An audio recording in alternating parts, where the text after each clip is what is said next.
আমার ফোনে একদিন মেসেঞ্জারে একজন লোকের আই লাভ ইউ মেসেজ দেখতে পেয়েছিলাম। আমার নাম সায়ন। তখন আমি সবেমাত্র অষ্টম শ্রেণীতে পড়ি। নিজের কোনো পার্সোনাল ফোন ছিল না, তাই ঘুরে ফিরে আম্মুর ফোনটাই ব্যবহার করতাম গেম খেলা বা টুকটাক দরকারে।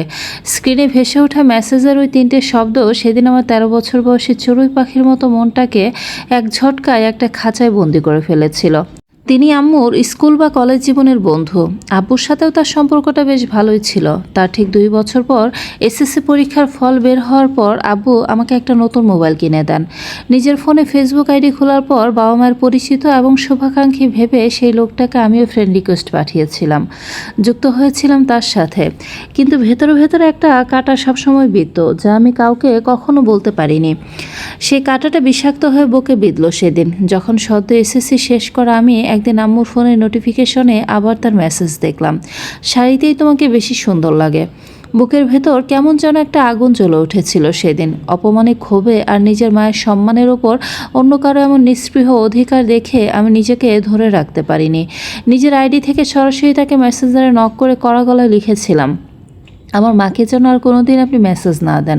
লোকটি চতুর ছিল, উল্টো আমাকে জ্ঞান দেওয়ার সুরে বলল, সায়ন, তুমি আমাকে ভুল বুঝছো। তোমার মাকে জিজ্ঞাসা করে দেখো, আর তোমার এতই খারাপ লাগলে তুমি তোমার মায়ের ফোন থেকে আমাকে ব্লক করে দিতে পারো। বয়সটা তখন একদম কম, বড়দের এই জটিল কুটিল মনস্তত্ত্ব আমি বুঝতে পারিনি। তবে আম্মুকে সরাসরি এই নিয়ে কোনো কটু কথা বলার সাহস বা ইচ্ছা কোনোটাই আমার ছিল না। ছোটবেলা থেকে আমি বাবা মাকে অসম্ভব সম্মান করে এসেছি। ঝগড়াঝাটি, চিৎকার চেঁচামেচি করা আমার স্বভাবে নেই।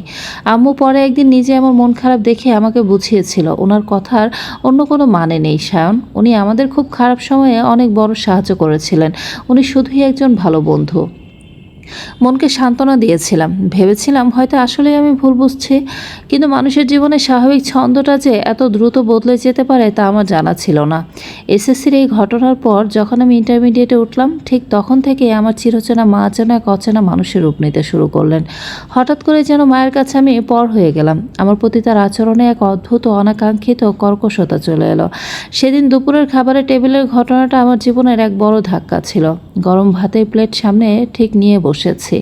তরকারি বাটি থেকে মাছের বড় টুকরোটা চামচ দিয়ে প্লেটে তুলতেই মা তীক্ষ্ণ গলায় বলে উঠলেন, বড় পিসটাই খাওয়া লাগবে? বাপের তো আর তেমন রোজগার নেই, রোজগার হলে খাওয়ার দিন শেষ। বুকের ভেতরটা সেদিন চড়াত করে উঠেছিল। যে মা ভালো মন্দ রান্না করলে সবার আগে আমার পাতে তুলে দিতেন, আজ সামান্য এক টুকরো মাছের জন্য তিনি আমাকে এইভাবে খোঁটা দিলেন।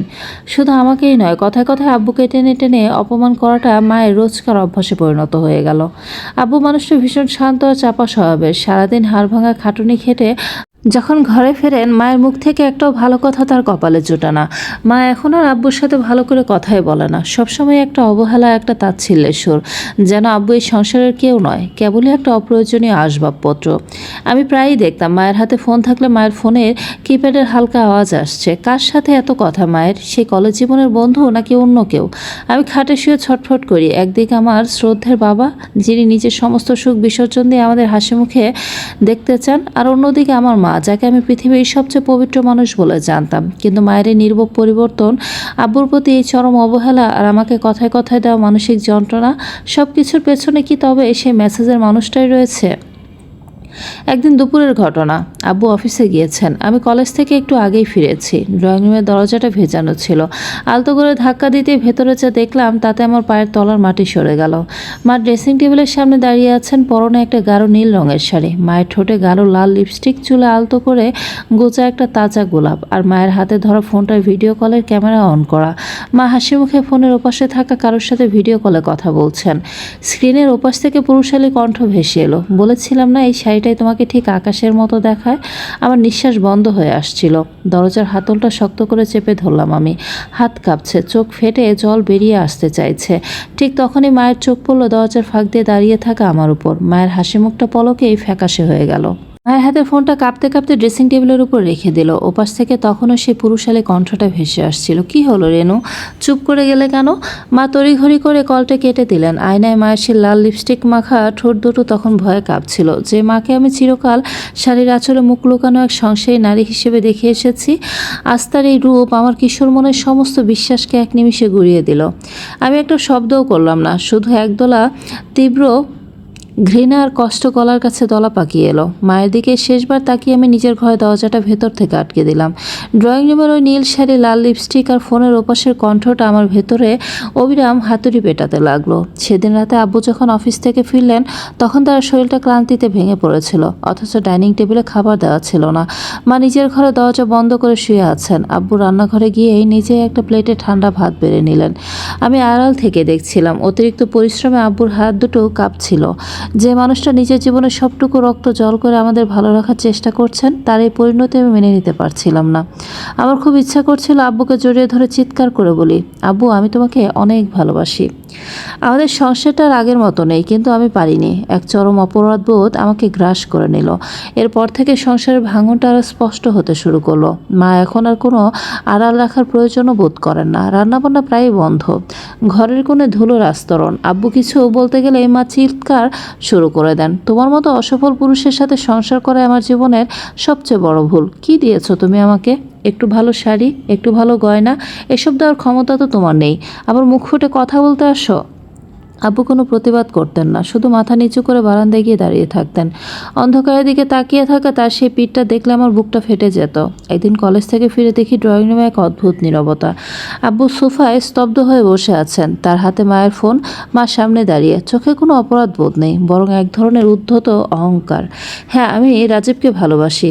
মায়ের এই একটা বাক্য যেন পুরো ঘরের বাতাসকে বিষাক্ত করে তুলল।